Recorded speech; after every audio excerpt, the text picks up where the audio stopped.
Hello everyone. आज के इस वीडियो में बायो का इम्पॉर्टेंट टॉपिक टिश्यू को हम डिस्कस करने वाले हैं। छोटा सा टॉपिक है बट काफ़ी इंपॉर्टेंट है। क्वेश्चंस यहाँ से पूछे जाते हैं, तो अच्छे से टॉपिक को हम इस वीडियो में कंप्लीट करेंगे। स्टार्ट करते हैं हमारे सेशन को। देखिए, टिश्यू की बात कर रहे हैं। जैसा कि हम सेल वाले लेक्चर में पढ़ चुके हैं कि सेल क्या होती है, कोशिका क्या होती है, तो हमको टिश्यू को समझना ईजी हो जाएगा। सेल के बारे में हमने पढ़ा था, कोशिका के बारे में। हमारे शरीर की सबसे छोटी यूनिट जो होती है वो क्या होती है? सेल होती है। अब इन समान कोशिकाओं मतलब एक जैसी सेल्स का समूह जो किसी विशेष कार्य को करने के लिए एकत्रित होता है, इकट्ठा हो जाता है, तो उससे क्या बनता है? टिश्यू बनता है। उसे ही हम टिश्यू बोलते हैं। अगर हम इसको और सिंपल लैंग्वेज में समझें तो टिश्यू ऊतक जो होते हैं ये संरचना और कार्यविधि मतलब स्ट्रक्चर और प्रोसीजर के हिसाब से एक समान सेल्स का, एक समान कोशिका का समूह होता है। क्लियर? टिश्यू का अध्ययन जो होता है विज्ञान की जिस शाखा में होता है उसे क्या कहते हैं? हिस्टोलॉजी कहते हैं। ये एग्जाम में क्वेश्चन पूछा गया था, ध्यान रखिएगा। विज्ञान की वह शाखा जहाँ पर ऊतक का अध्ययन किया जाता है, टिश्यू की स्टडी की जाती है, हिस्टोलॉजी कहलाता है। अब टिश्यू जो होते हैं, ऊतक जो होते हैं, प्लांट के अंदर जो पाए जाते हैं उन्हें प्लांट टिश्यू बोलते हैं। जंतुओं में, एनिमल्स में जो पाए जाते हैं उन्हें हम एनिमल टिश्यू बोलते हैं। तो दोनों तरीके के टिश्यू को हम इस लेक्चर के अंदर डिस्कस करेंगे। सबसे पहले हम प्लांट टिश्यू को डिस्कस करते हैं। देखिए, प्लांट टिश्यू मतलब पादप ऊतक की बात कर रहे हैं हम। तो ऐसे टिश्यू होते हैं जो कि पौधों को संरचनात्मक ऊर्जा मतलब स्ट्रक्चरल एनर्जी और सपोर्ट प्रदान करते हैं। समझ में आया आपको? टिश्यू का काम ये होता है बेसिकली कि उनको एक स्ट्रक्चरल एनर्जी और सपोर्ट देना। अब प्लांट के अंदर हमको दो तरीके के टिश्यू जो है वो देखने को मिलते हैं। एक है जाइलम और दूसरा है फ्लोएम। एक एक करके समझते हैं हम इनको। सबसे पहले हम बात करते हैं जाइलम ऊतक की, जाइलम टिश्यू की। तो ये टिश्यू जो होता है पौधे की जड़, तना और पत्तियों में पाया जाता है। इसे कंडक्टिंग टिश्यू भी कहते हैं, चालन ऊतक भी कहते हैं। इसका काम क्या होता है? ये जो टिश्यू होता है जड़ों द्वारा अवशोषित जो जल है और खनिज पदार्थ हैं जैसे कि मिनरल्स हुए, उनको पौधों के विभिन्न भागों तक पहुंचाने का काम कौन करता है? जाइलम करता है। सिंपल शब्दों में बोले तो जल का संवहन करना मतलब जल को शरीर के अलग अलग अंगों तक पहुंचाना, मिनरल्स को अलग अलग अंगों तक पहुंचाने का काम करता है जाइलम टिश्यू। क्लियर? काफ़ी इंपॉर्टेंट है, क्वेश्चन पूछा जाता है। आप इसको ऐसे याद रख सकते हो ट्रिक के माध्यम से कि जाइलम में देखिए आगे का ज ले लो और बीच में से ल निकाल लो, तो जल वर्ड इसके अंदर छुपा हुआ है, तो मतलब जल का परिवहन करने का काम जाइलम ऊतक करता है। अब एक चीज़ ध्यान रखिएगा, प्लांट में जो जाइलम टिश्यू होता है इसका जाइलम पेरेन्काइमा वाला भाग होता है, वो क्या करता है? भोजन मतलब खाने का स्टोर करता है, संग्रहण करता है। जबकि जाइलम तंतु जो होता है, जाइलम फाइबर, वो क्या करता है? पौधों को एक मैकेनिकल स्ट्रेंथ जो है वो प्रदान करता है, यांत्रिक शक्ति जो है वो प्रदान करने का काम करता है। नेक्स्ट हम बात करते हैं फ्लोएम की। फ्लोएम टिश्यू का काम क्या होता है पौधों में? तो ये टिश्यू जो होता है पौधे के जड़, तना और पत्तियों में पाया जाता है। इसका काम क्या होता है? इस टिश्यू को बास्ट के नाम से भी जाना जाता है। इसका काम क्या होता है? पत्तियों द्वारा जो तैयार किया गया भोजन है, फूड है, उसको पौधे के विभिन्न भागों तक पहुंचाना होता है। भैया प्लांट है, अब उसको अपना भोजन बनाना है, तो उसके लिए उसको जल, मिनरल्स, इन सब की आवश्यकता होती है। तो उस चीज़ को जाइलम ऊतक जो है वो शरीर के अलग अलग भागों तक पहुंचाता है। वहीं फ्लोएम जो है पत्तियों ने जो भोजन तैयार किया है उस भोजन को शरीर के अलग अलग अंगों तक पहुंचाने का काम करता है। क्लियर हुआ आपको? बहुत ही सिंपल था ये। अब एक और चीज़ एग्जाम के अंदर पूछी जाती है जो कि बहुत ही इंपॉर्टेंट है और आपको दिमाग के अंदर छाप लेना है इस चीज़ को। कोलेनकाइमा ऊतक, कोलेनकाइमा टिश्यू, ये क्या होता है? देखिए, आपने देखा होगा छोटे छोटे पौधे होते हैं, वो इजीली कितने अच्छे तरीके से मुड़ जाते हैं, उनमें लचीलापन हमको देखने को मिलता है। तो वो जो लचीलापन होता है ना, वो कोलेनकाइमा टिश्यू के कारण ही होता है। और यही एग्जाम के अंदर पूछ लेते हैं, बहुत सी बार एग्जाम के अंदर पूछा गया है। ये कोलेनकाइमा टिश्यू जो है ये क्या करता है? जो युवा पौधे होते हैं उनके डंठल, पत्ती की जो नसें और तनों को सपोर्ट प्रदान करने का काम करता है। साथ ही साथ पौधों को लचीलापन मतलब फ्लेक्सिबिलिटी भी देता है, जिससे कि बिना टूटे आसानी से झुकना संभव हो जाता है उन पौधों के लिए। ठीक है, चलिए, तो ये हमने डिस्कस किया प्लांट टिश्यू। आगे बात करते हैं अब हम एनिमल टिश्यू की, जंतु ऊतक की। तो जंतुओं में भी अलग अलग प्रकार के टिश्यूज़ जो है वो हमको देखने को मिलते हैं। जंतुओं के अंदर बेसिकली 4 प्रकार के टिश्यूज़ जो है वो पाए जाते हैं: epithelial tissue, connective tissue, muscular tissue और नर्वस टिश्यू। तो ये 4 टाइप के टिश्यूज़ देखने को मिलते हैं। इन सभी को हम अच्छे से डिस्कस करते हैं, बहुत ही इंपॉर्टेंट है। हिंदी में अगर इनको बोलें तो उपकला ऊतक, संयोजी ऊतक, पेशी ऊतक और तंत्रिका ऊतक। अब देखिए फ्रेंड्स, इंग्लिश मीडियम वाले स्टूडेंट्स के लिए तो नाम एग्जाम के अंदर इंग्लिश में ही देखने को मिलना है, बट हिंदी वाले स्टूडेंट्स के साथ में चैलेंज ये रहता है कि हिंदी में तो नाम पूछ सकते ही हैं, इसके अलावा इंग्लिश वाले नाम को भी हिंदी में लिख के पूछ सकते हैं। जैसे कि एपिथेलियल टिश्यू जो है उससे रिलेटेड उन्होंने क्वेश्चन बना दिया, तो वहाँ पर वो उपकला ऊतक नहीं लिखेंगे, ये भी लिख सकते हैं एपिथेलियल। तो उस चीज़ के लिए भी प्रिपेयर होना है आपको, तो दोनों नाम आपको दिमाग में रखना है, ठीक है। तो सबसे पहले हम बात करते हैं एपिथेलियल टिश्यू की, उपकला ऊतक की। तो ये जो टिश्यू होता है ये अंगों की बाहरी और भीतरी परत को बनाने का काम करता है। कौन करता है? Epithelial tissue. सीधे सीधे एग्जाम में क्वेश्चन पूछ लेते हैं कि शरीर की बाहरी और भीतरी परत जो है उसको बनाने का काम कौन सा टिश्यू करता है? तो एपिथेलियल टिश्यू करता है। हमारी जो त्वचा होती है, स्किन होती है, वो इन्हीं टिश्यू से मिलकर बनी होती है। इस टिश्यू का काम होता है जो वाटर होता है और न्यूट्रिएंट्स होते हैं, पोषक पदार्थ होते हैं, उनको एब्जॉर्ब करने में हेल्प करना, ठीक है, जल और पोषण पदार्थों के अवशोषण में सहायता प्रदान करना। ये चीज़ ध्यान रखिएगा कि ये टिश्यू जो होते हैं हमारे शरीर के अंगों की रक्षा जो है मतलब प्रोटेक्शन करने का काम करते हैं। इसी के साथ साथ एपिथेलियल टिश्यू जो होते हैं शरीर से जो एक्सक्रिएटरी सब्सटेंस होते हैं, उत्सर्जी पदार्थ होते हैं, उनको एग्जॉस्ट मतलब उनको निकालने में भी सहायता प्रदान करते हैं, ठीक है। अब एपिथेलियल टिश्यू जो होते हैं वो भी दो प्रकार के होते हैं, एक सिंपल एपिथेलियल टिश्यू और कंपाउंड एपिथेलियल टिश्यू। दोनों को डिस्कस कर लेते हैं। सरल उपकला ऊतक, ये क्या होते हैं? सिंपल एपिथेलियल टिश्यू जो होते हैं ये कोशिकाओं की सिंगल लेयर से बने होते हैं। हमारे शरीर की जो बॉडी कैविटी वेसल्स होती है या फिर डक्ट होती है, नलिकाएं होती है या फिर लेयर्स होती है, वो इन्हीं टिश्यू से मिलकर बनी होती हैं। वहीं कंपाउंड एपिथेलियल टिश्यू की बात करें तो ये टिश्यू जो होते हैं, ऊतक जो होते हैं, मल्टीपल लेयर्स अनेक परतों से मिलकर बने होते हैं। और जो सिंपल एपिथेलियल टिश्यू जो होते हैं उनकी अपेक्षा शक्तिशाली और मोटे होते हैं। हमारे शरीर के अलग अलग अंगों की जो अपर लेयर होती है, ऊपरी लेयर जो होती है, वो इन्हीं टिश्यू से मिलकर बनी होती हैं, संयुक्त उपकला ऊतक की, ठीक है। तो ये सिंपल एपिथेलियल टिश्यू और कंपाउंड एपिथेलियल टिश्यू आपको समझ में आया। आगे बात करते हैं एनिमल टिश्यू के सेकेंड टाइप की, जो कि है कनेक्टिव टिश्यू, और सबसे इंपॉर्टेंट यही है, संयोजी ऊतक। ये ऐसे टिश्यू होते हैं जो कि हमारे शरीर के विभिन्न भागों को एक दूसरे से जोड़ने का काम करते हैं। जैसा कि इनके नाम से स्पष्ट है, कनेक्टिव टिश्यू कनेक्ट करने का काम करते हैं। इस प्रकार के टिश्यू की उत्पत्ति जो है वो भ्रूणीय मेसोडर्म मतलब एम्ब्रियोनिक मेसोडर्म से होती है। एम्ब्रियोनिक स्टेज जो होती है मतलब किसी भी जीव की शुरुआती स्टेज जो होती है, उस समय हमको 3 जर्म लेयर देखने को मिलती हैं। एक एक्टोडर्म जो कि भारी लेयर होती है, बीच वाली होती है मेसोडर्म, और सबसे अंदर की लेयर जो होती है वो होती है एंडोडर्म। तो यहाँ पर मेसोडर्म की बात हो रही है, ठीक है। हमारे शरीर के अंदर जो कनेक्टिव टिश्यू होते हैं, संयोजी ऊतक होते हैं, ये शरीर को एक ढांचा प्रदान करने का काम करते हैं। अब हमारी बॉडी के अंदर बहुत सारे कनेक्टिव टिश्यू हमको देखने को मिलते हैं, जैसे कि बोन, कार्टिलेज, अस्थि, उपास्थि, ब्लड भी एक क्या है? कनेक्टिव टिश्यू है, बहुत ही इंपॉर्टेंट है, एग्जाम में क्वेश्चन पूछते हैं। लिगामेंट हो गए और टेंडन हो गए। तो ये हमने डिस्कस करे कुछ प्रमुख संयोजी ऊतकों के नाम, कनेक्टिव टिश्यू के नाम। एक एक करके इनको भी डिस्कस करते हैं। सबसे पहले बोन की बात करते हैं। तो बोन एक कनेक्टिव टिश्यू है। इसमें ओसिन नाम का एक प्रोटीन पाया जाता है जो कि बोन मतलब हड्डी को मजबूती प्रदान करता है। एग्जाम में ऐसा क्वेश्चन पूछ सकते हैं आपसे कि बोन के अंदर कौन सा प्रोटीन पाया जाता है जो कि उसको मजबूती प्रदान करता है? ओसिन नामक, ठीक है। इसके बाद आता है उपास्थि मतलब कार्टिलेज। कार्टिलेज क्या होता है? बहुत इंपॉर्टेंट है, यहाँ से क्वेश्चन बनता है। कार्टिलेज जो होता है, उपास्थि जो होती है, ये हमारे शरीर के उस भाग में पाया जाता है जहाँ पर बोन्स मतलब हड्डियाँ जो है वो एक दूसरे से कनेक्ट होती है, जुड़ती है। और इसके अंदर कॉन्ट्रिन नामक एक प्रोटीन जो है वो पाया जाता है। कौन सा? कॉन्ट्रिन। अब कार्टिलेज के कुछ एग्जाम्पल देखें तो हमारे बाहरी कान में, नाक के अंदर, श्वास नली में और कंठ में ये पाई जाती हैं। सीधे सीधे एग्जाम में क्वेश्चन पूछा जाता है ये कि इनमें से कार्टिलेज जो है वो किस में उपस्थित होती है, और 4 ऑप्शन आपको दे देंगे, ठीक है। तो ध्यान रखना, बाह्य कर्ण, नाक, श्वास नली और कंठ में कार्टिलेज जो है वो उपस्थित होती हैं। इसके बाद बात करते हैं हम ब्लड की, रक्त की। तो रक्त जो है हमारे शरीर में पाया जाने वाला एकमात्र तरल संयोजी ऊतक है, फ्लूइड कनेक्टिव टिश्यू है।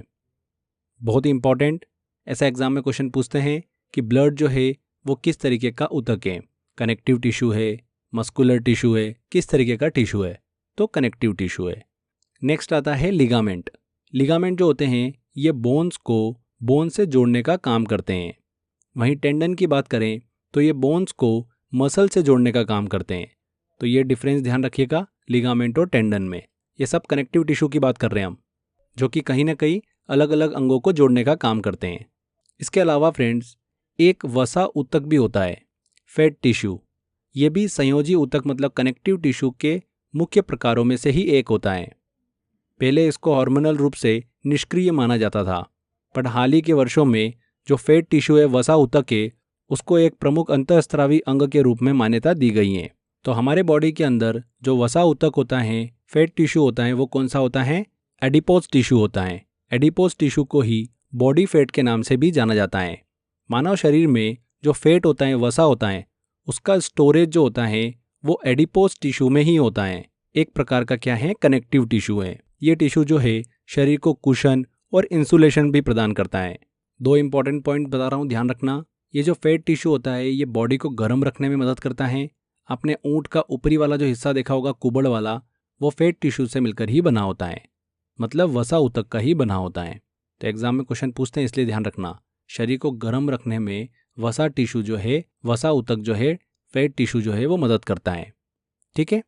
और मानव शरीर में जो फैट स्टोर्ड होता है वो कहाँ पर होता है, किस टिश्यू में होता है? एडिपोज टिश्यू में होता है। आगे बढ़ते हैं। नेक्स्ट एनिमल टिश्यू का टाइप आता है मस्कुलर टिश्यू। मस्कुलर टिश्यू मतलब पेशी ऊतक जो होता है ये लंबी और बिल्कुल पतली सेल्स से मिलकर बना होता है। इस तरीके के टिश्यू का एक विशिष्ट गुण होता है संकुचन, मतलब श्रिंक होने जैसा। और इन्हीं संकुचन के कारण शरीर के अंगों को मूवमेंट जो है वो प्रदान होता है, मतलब ऑर्गन्स जो है वो मूवमेंट कर पाते हैं। तो मस्कुलर टिश्यू बहुत इंपॉर्टेंट होता है ऑर्गन्स को मूवमेंट प्रदान करने के लिए। इसका काम क्या होता है? ये टिश्यू हमारी बॉडी के अंदर मांसपेशियों को बनाने और उन्हें नियंत्रित मतलब कंट्रोल करने का काम करते हैं। मस्कुलर टिश्यू की बात करें तो 3 प्रकार के होते हैं, स्ट्रिप्ड मसल, अनस्ट्रिप्ड मसल और कार्डियक मसल। रेखीय पेशी, अरेखित पेशी और हृदय पेशी। एक एक करके जल्दी से डिस्कस करते हैं। सबसे पहले हम स्ट्रिप्ड मसल की बात करें, रेखीय पेशी की। इस तरीके की मसल जो होती है ये लंबी और बेलनाकार जैसी दिखाई देती हैं। ये मसल्स जंतु के स्केलेटन से संबंधित रहती हैं। इस प्रकार की मसल जो होती है मुख्य रूप से हाथ में, पैर में, गर्दन में, आँख में, इनमें पाई जाती हैं, जो कि हमारी इच्छा के हिसाब से काम करती हैं। ध्यान रखिएगा, जो मनुष्य होता है उसकी त्वचा जो होती है वो सबसे ज़्यादा मोटी जो होती है वो कहाँ पर होती है? तलवों पर होती हैं। ये चीज़ आप ध्यान रखना, एग्जाम में बार बार पूछ रहे हैं इस क्वेश्चन को। नेक्स्ट देखिए, जो हम डिस्कस कर रहे हैं टाइप, वो आता है अनस्ट्रिप्ड मसल। ये भी पतली और लंबी मसल होती है जिसमें हमको स्ट्रिप्स देखने को नहीं मिलती हैं। वही स्ट्रिप्ड मसल के अंदर स्ट्रिप देखने को मिलती है और अनस्ट्रिप्ड मसल के अंदर हमको धारियाँ मतलब स्ट्रिप्स जो है वो नहीं देखने को मिलती है। ये जो पेशियाँ होती है, मसल्स होती हैं, इनका जो श्रिंकेज होता है मतलब संकुचन जो होता है वो हमारी इच्छा के अधीन नहीं होता है, इसलिए इन्हें क्या बोलते हैं? इनवॉल्यूंट्री मसल्स बोलते हैं। इस तरीके की मसल्स, पेशियाँ जो होती है वो एलिमेंट्री कैनल मतलब आहार नाल में, श्वास नली में, गल ब्लैडर, पित्ताशय में और आंखों की आइरिस में देखने को मिलती हैं। नेक्स्ट बात करते हैं हम कार्डियक मसल की। तो इस तरीके की मसल जो होती है ये बेलनाकार कोशिकाओं से मिलकर बनी होती हैं और हृदय की दीवारों का निर्माण करती हैं, जो हार्ट की जो बॉर्डर्स होती है उनका निर्माण करने का काम करती हैं। और इस टाइप की मसल जो होती है हमारी इच्छा के अधीन नहीं होती हैं। इस टाइप की मसल्स के अंदर श्रिंकेज जो है, संकुचन, वो देखने को मिलता है और इसी कारण से हृदय से रक्त जो है, ब्लड जो है, वो शरीर के विभिन्न भागों में फ्लो करता है। तो ये हमने डिस्कस किया मसल टिश्यू को। अब लास्ट में हम डिस्कस करते हैं नर्वस टिश्यू, तंत्रिका ऊतक। बहुत ही इंपॉर्टेंट है, बहुत क्वेश्चंस बनते हैं यहाँ से भी। तंत्रिका ऊतक जो होते हैं, नर्वस टिश्यू जो होते हैं, ये शरीर के अंगों और कार्यों में क्या करते हैं? सामंजस्य स्थापित करने का काम करते हैं, मतलब उनके बीच में हार्मोनी को सेट करने का काम करते हैं। हमारे शरीर में ब्रेन, स्पाइनल कॉर्ड, मेरुरज्जु, तंत्रिकाएं, नर्वस, ये सभी तंत्रिका ऊतक से बने होते हैं, मतलब नर्वस टिश्यू से मिलकर बने होते हैं। एक चीज़ ध्यान रखिएगा, बहुत ही इंपॉर्टेंट है, जन्म होने के बाद मानव के तंत्रिका ऊतक में मतलब नर्वस टिश्यू में कोई भी कोशिका विभाजन, सेल डिवीज़न हमको नहीं देखने को मिलता है। वेरी वेरी इंपॉर्टेंट पॉइंट है, सिर्फ नर्वस टिश्यू के अंदर ही हमको सेल डिवीज़न जो है वो नहीं देखने को मिलता है। नर्वस टिश्यू का काम क्या होता है? सेंसेशन जो होते हैं, संवेदना जो होती है, उनको शरीर के एक भाग से दूसरे भाग में पहुंचाने का काम करती है। ध्यान रखिएगा, यहाँ पर नर्वस टिश्यू की जो इकाई होती है, यूनिट होती है, वो क्या होती है? न्यूरॉन होती है। ये एग्जाम में क्वेश्चन सीधे पूछ लेते हैं। अब तंत्रिका ऊतक की कोशिकाएं जो होती है, नर्वस टिश्यू के अंदर जो सेल्स होती है उनको तंत्रिका कोशिका नर्व सेल्स कहते हैं या फिर न्यूरॉन कहते हैं, जो कि हमारे शरीर की सबसे लंबी कोशिका होती हैं। वेरी वेरी इंपॉर्टेंट पॉइंट, सीधे एग्जाम में क्वेश्चन पूछ लेते हैं यहाँ से। तंत्रिका कोशिका जो होती है नर्व सेल, ये हमारे शरीर की सबसे लंबी सेल होती है। और नर्व सेल की बात करें फ्रेंड्स तो इसके 3 प्रमुख भाग होते हैं। एक होता है साइटोन, डेंड्रॉन और एक्सॉन। क्या होते हैं ये, जल्दी से इनको भी समझ लेते हैं हम। साइटोन की बात करें तो ये नर्व सेल का बहुत ही इंपॉर्टेंट पार्ट होता है। इसमें एक सेंटर मतलब एक केंद्रक होता है और साइटोप्लाज्म होता है मतलब कोशिका द्रव्य होता है। कोशिका द्रव साइटोप्लाज्म में बहुत सारे प्रोटीन युक्त रंगीन कण पाए जाते हैं, जिसे निसिलस पार्टिकल के रूप में जाना जाता है। वहीं डेंड्रॉन की बात करें तो साइटोन से निकले हुए फाइबर जो होते हैं, तंतु जो होते हैं, एक से ज़्यादा होते हैं, वो उन्हें ही हम क्या बोलते हैं, डेंड्रॉन कहते हैं। और ये डेंड्रॉन जो होते हैं अलग अलग शाखाओं में बढ़ जाते हैं और पतले पतले डेंड्रोइड्स का निर्माण करते हैं। जैसा कि आप यहाँ पर मैप में देख सकते हैं, सेंटर में ये साइटोन हो गया, इससे कनेक्ट होता है डेंड्रॉन, और डेंड्रॉन जो है पुनः शाखाओं में बढ़ जाता है और पतले पतले डेंड्रोइड्स का निर्माण करते हैं। आगे बात करते हैं एक्सॉन की। तो साइटोन से शुरू होकर एक बहुत पतला और लंबा तंत्रिका तंतु जो है नर्व्स फाइबर, वो निकलता है। पीछे की तरफ में आप देख पा रहे होंगे यहाँ पर, ये एक न्यूरॉन से दूसरे न्यूरॉन तक मैसेंजर का काम करता है। इसे ही क्या बोलते हैं, एक्सॉन कहते हैं। तो ये नर्वस टिश्यू के अंदर जो सेल पाई जाती है नर्व सेल, उसके हमने 3 भाग डिस्कस करें। जो तंत्रिका कोशिका होती है नर्व सेल, जो कि हमारे शरीर की सबसे लंबी सेल होती हैं, उसके बेसिकली ये 3 भाग होते हैं। एग्जाम में क्वेश्चन पूछ रहे हैं आजकल, इसीलिए हमने इनको डिस्कस किया है। 3 भाग कौन कौन से होते हैं। साइटोन जो कि सेंटर वाला पार्ट होता है, जिसमें रंगीन प्रोटीन युक्त कण जो है वो पाए जाते हैं, उन्हें क्या बोलते हैं, निसिलस बोलते हैं। इसी से डेंड्रॉन कनेक्ट होते हैं, जो कि पुनः शाखाओं में बढ़ जाते हैं और पतले पतले डेंड्रॉइड्स का निर्माण करते हैं। और लास्ट में एक्सॉन, जो कि साइटोन से ही शुरू होकर एक बहुत पतला और लंबा तंत्रिका तंतु होता है, नर्व्स फाइबर होता है, जो कि एक न्यूरॉन से दूसरे न्यूरॉन तक मैसेंजर का कार्य करता है। तो हमने ये तीनों पार्ट डिस्कस करे। तो यहाँ पर हमारा फ्रेंड्स ये टिश्यू वाला टॉपिक कंप्लीट होता है। चलिए अब कुछ क्वेश्चंस लगाते हैं एग्जाम में, किस तरीके से इस टॉपिक से क्वेश्चन बनते हैं, जिससे आपको आइडिया लगेगा। एक छोटा सा टेस्ट लगाते हैं। टेस्ट सेक्शन में भी मैंने काफ़ी ज़्यादा क्वेश्चंस दे रखे हैं। अभी हम 10 एक क्वेश्चंस लगाते हैं, जिससे आपको आइडिया लग जाएगा। टेस्ट में मैंने आपको लगभग 25-30 क्वेश्चंस दिए हैं इस टॉपिक के, जो बार बार एग्जाम में क्वेश्चन पूछ रहे हैं। आप उनको अच्छे से लगाइएगा। छोटा सा टॉपिक है बट क्वेश्चंस बन जाते हैं यहाँ से। चलिए पहला क्वेश्चन देखते हैं। मानव शरीर में वसा का भंडारण कहाँ पर होता है। तो मैंने आपको फैट टिश्यू बताया था, adipose tissue, A answer. Plant में, पादपों में जाइलम ऊतक का कौन सा भाग भोजन का भंडारण करता है। तो मैंने आपको बताया था पेरेनकाइमा। पेरेनकाइमा भाग जो है वो क्या करता है, भोजन का भंडारण करके रखता है। एसएससी में अभी लेटेस्ट में क्वेश्चन पूछा था ये। अगला क्वेश्चन आता है, संरचना और कार्यविधि में समान कोशिकाओं का समूह है। तो ऊतक जो होता है ये संरचना और कार्यविधि में समान कोशिकाओं का समूह होता है। मांसपेशी को हड्डी से जोड़ने वाले ऊतक को क्या कहते हैं। भाई मसल्स को हड्डी से कनेक्ट करने का काम कौन करता है, टेंडन, डी आंसर। हड्डी से हड्डी को जोड़ने का काम लिगामेंट करता है। इस अंतर को दिमाग में रखना है। रक्त एक प्रकार का है। रक्त क्या है, एक कनेक्टिव टिश्यू है, संयोजी ऊतक है, सी आंसर।